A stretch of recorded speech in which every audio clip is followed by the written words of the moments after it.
হিন্দু ধর্মে প্রায় ৩৩ কোটি দেবদেবীর উল্লেখ থাকলেও জগন্নাথকে নিয়ে বোধহয় গল্প, রহস্য, মানুষের কৌতূহল সবই একটু বেশি। জগন্নাথ শব্দের অর্থ জগতের নাথ।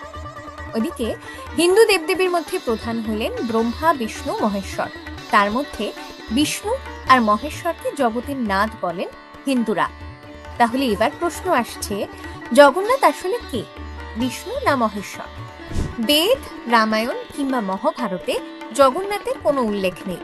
আবার শাক্তরা দাবি করেন জগন্নাথ নাকি ভৈরব বা শিব। বাকি হিন্দু দেবতার মূর্তির মতো জগন্নাথের মূর্তি কিন্তু মাটির হয় না, বরং হয় কাঠের। তা থেকে বহু গবেষক দাবি করেন জগন্নাথ আসলে আদিবাসী দেবতা। ওড়িশার আদিবাসী শবররা ছিলেন বৃক্ষের উপাসক। তারা নিজেদের দেবতাকে বলতেন জগন্নাথ। সেই থেকেই নাকি সংস্কৃতে জগন্নাথ শব্দের উৎপত্তি। অনেকে বলেন শবররাজ বিশ্ব বসু প্রথম জগন্নাথের পুজো করেছিলেন।